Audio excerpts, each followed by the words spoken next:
Oi, gente, tudo bem? Eu me chamo Clarinha e sejam bem-vindos a mais um episódio do Interespectrando. Hoje é sábado, dia 17 de maio, e, na real, esse é o primeiro episódio no YouTube, porque no Spotify eu já tenho alguns, mas não em formato de vídeo, e eu queria falar sobre um tópico que faz parte do meu cotidiano e dos meus pensamentos, que é a autocomparação. Na real, eu já gravei esse episódio algumas vezes e eu me senti extremamente desconfortável em estar, tipo, gravando sem pausas. Tá sendo um grande parto pra mim, mas tá servindo também como experimentação, porque é muito estranho ter que lidar com seus próprios pensamentos de uma forma fluida. Eu faço os vídeos com roteiro e tudo mais, e eu faço pausas. E na maioria dos meus episódios do podcast eu também estava fazendo pausas, mas eu tô tentando me desafiar fazendo o episódio assim, falando de uma forma mais livre. O que também é uma forma de autocomparação, porque nos primeiros vídeos que eu fazia pro perfil do Interespectrando, no TikTok, na verdade eu acho que o primeiro, eu gravei sem pausas. Tipo, eu gravei de forma fluida. Lógico que eu fiz cortes para o vídeo ficar mais dinâmico para a plataforma do TikTok, mas eu gravei de forma mais fluida e consegui falar de forma mais fluida. Eu não sei de onde isso vem, se é a questão de, tipo, tá acessando mais gente agora e eu tenho um compromisso maior com a qualidade dos conteúdos e aí eu fico me sentindo na obrigação de fazer os negocinhos certinho. Não sei se vem desse lugar. E eu também acho, tipo assim, muito cruel da minha parte querer falar de forma. Ai, eu gaguejo ou falo uma palavra errado, já regravei esse vídeo umas não sei quantas vezes e a cada pensamento que eu tenho tá dando vontade de parar de gravar isso aqui agora, mas enfim, como eu falei, está sendo um teste. De vez em quando eu me pego pensando sobre minhas versões do passado, porque às vezes eu meio que sinto que eu perdi a minha forma de pensar. Eu não sei se isso faz muito sentido, mas é como se eu me distanciasse de quem eu realmente sou, mas ao mesmo tempo eu sinto que eu nunca fui quem eu realmente sou. Por exemplo, quando eu descobri, eu falo muito sobre filosofia aqui, né? Quando eu descobri a filosofia, foi mais ou menos quando eu estava no último ano do fundamental. E eu não tive filosofia na escola, eu comecei a estudar filosofia no ensino médio e eu descobri a filosofia a partir do livro O Mundo de Sofia. E quando eu tava lendo esse livro, eu tinha uma mentalidade, tipo, muito diferente. Lógico que, tipo, tinha outras questões, eu não estava muito boa da cabeça na época, era 2021, pandemia, muitas coisas juntas ao mesmo tempo. Mas eu tinha uma forma muito. Eu nem sei explicar a forma que eu tinha de ver o mundo, mas era de uma forma muito filosófica e muito profunda. Eu via muitas camadas, sabe? E ao longo dos anos, né, já faz 4 anos de 2021, eu sinto que eu fui perdendo isso com a questão de estar é, distante de me aprofundar de determinados assuntos, porque tipo, tem a demanda da escola, tem outras demandas que acabam nos distanciando, né? E eu acho que também por não ter muitos espaços para compartilhar meus pensamentos ou compartilhar sobre isso, e nas vezes que eu falei sobre, foi meio que ignorado, e que bom que eu tô criando esse espaço também para outras pessoas pensarem comigo e o que eu acho muito legal, que tem várias pessoas que contribuem muito e que também me fazem refletir bastante a partir do que eu produzo, que atinge outras pessoas e elas acabam me atingindo de volta também. É uma troca muito interessante. Mas eu me comparo no sentido de aparência, no sentido de pensamento, e isso definitivamente não é saudável, não tô dizendo isso. E eu reconheço que a gente tem uma tendência muito grande de se comparar a versões passadas como se o passado fosse perfeito, essa romantização, né? Como se a gente não tivesse problemas.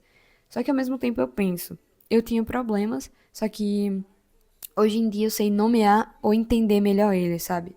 Eu tento ter um olhar mais gentil a partir dessa ótica. Que, ai, eu sofria com um problema X e eu me sentia culpada por uma coisa que eu não sabia exatamente o que era. E hoje em dia, pelo menos, eu sei que isso se chama X. E eu penso que essa autocomparação, ela é quase inconsciente. Porque a gente se compara com tudo. Então, o que vai ser nós mesmos dentro desse universo de comparações, né? mas é sempre na expectativa de que existe uma versão melhor ou de que existe algo a ser superado. E também é no sentido de não achar que o presente está suficiente. E sempre achar que está faltando alguma coisa ou que você perdeu alguma coisa. O que, de novo, volta a ser muito cruel, porque isso te distancia do presente, isso te distancia de quem você é, de quem você está se tornando, de você se tornar melhor para você, sabe? Eu acho que esse lugar de autocomparação venha muito mais de um lugar de se comparar a como você era percebida pelos outros e não realmente como você estava se sentindo. Porque quando você pensa sobre como você está se sentindo, você não busca ter atributos X ou Y. Você busca tentar melhorar, simplesmente. E aceitar que o que já foi e não tem muito o que fazer. E a única coisa que você pode fazer agora é que, a partir do momento que você tem consciência, você tentar mudar esse ciclo de comportamento, de pensamento. O que não é fácil, definitivamente não é, porque mesmo que eu tenha consciência, os pensamentos, eles voltam e voltam, principalmente quando a pessoa tá, tipo assim, no estado de maior vulnerabilidade, tá mais triste, tá mais, sabe, quando a pessoa tá mais reservada e tudo mais, eu acho que esses pensamentos voltam a surgir quando a pessoa tá mais insegura. E eu acho que é um processo e eu acho que tipo, nunca chega um ponto que a gente diz, ai, tá tudo ok. Então, o que me conforta é pensar isso, que ao longo do tempo a gente vai adquirindo mais mecanismos para lidar com esse tipo de pensamento e também aprender a identificar quando esse pensamento vem. Porque às vezes a gente só aceita ele como se ele fosse uma verdade absoluta, ele não é. Eu acredito que a gente é muito mais o que a gente faz e não o que a gente pensa ou não o que a gente pensa que a gente é ou que a gente pensa de modo geral, sabe? A gente é muito mais o que a gente tá fazendo a partir do que a gente pensa, sabe?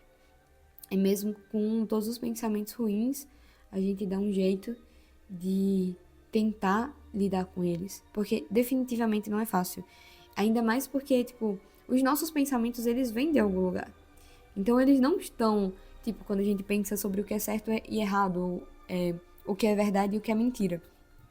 Não dá pra fazer esse juízo de valor porque você pode ter um pensamento maldoso sobre você porque veio de outra pessoa. Não que isso seja mentira, mas não necessariamente condiz com a pessoa que você é. E existem tantas versões da gente, sabe? Que é muito. De novo, volta a ser uma ótica muito cruel, porque a gente tá se comparando em relação a quê? Porque se você comparar em relação à aparência, mas tem muitos outros atributos além da aparência que você tem hoje em dia a mais. Em relação ao pensamento. Mas, talvez, por exemplo, no meu caso, que eu tenho uma ótica muito expandida, quando eu comecei a estudar filosofia, talvez venha do fato de que tudo aquilo era muito novo e da mesma forma, tipo, quando a criança está se desenvolvendo, né?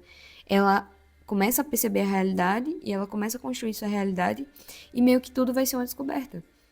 Então, ao longo do tempo, não que eu tô dizendo que seja certo a gente se acostumar com as ideias das coisas, mas a gente começa a se surpreender numa menor frequência ao longo do tempo, porque a gente começa a ver um padrão nas coisas e começa a achar elas muito óbvias.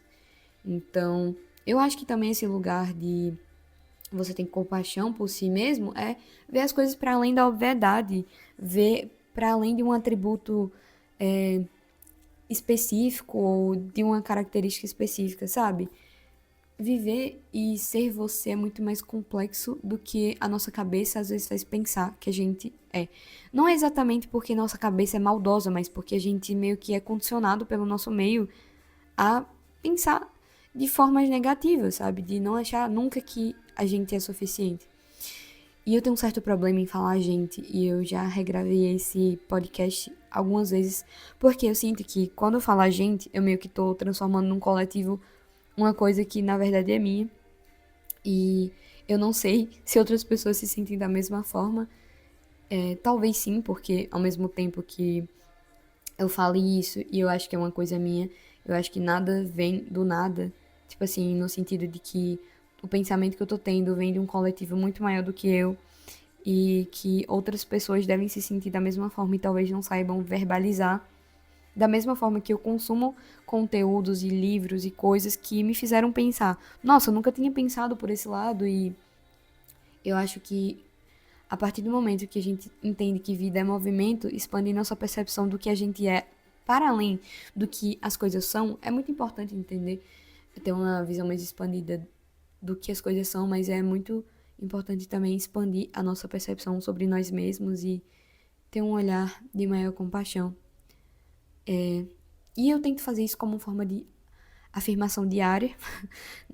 Nem sempre consegue ser diária, mas uma forma de afirmação, autoafirmação. Porque, por mais que eu esteja falando sobre isso, não é uma coisa prática, não é uma coisa que diga, ai, que nem um exercício que eu vou aplicar aqui e papum. É uma coisa que você tem que estar lidando a cada pensamento seu que vem e meio que infinitas vezes. Mas enfim, eu acredito que o primeiro passo para tentarmos ser mais gentis com quem a gente é a partir do momento que a gente percebe nossas características. Porque da mesma forma que uma doença, quando você tem uma doença e ela não está diagnosticada, você não tem como fazer nada a partir disso, porque você só consegue começar a tratar determinados pontos a partir do momento do diagnóstico. Perdão pelos latidos, o podcast tá acabando. A partir do momento do diagnóstico, você consegue tratar. Então é isso, pessoal. Espero que vocês tenham gostado deste episódio. Um beijo e até os próximos. Tchauzinho.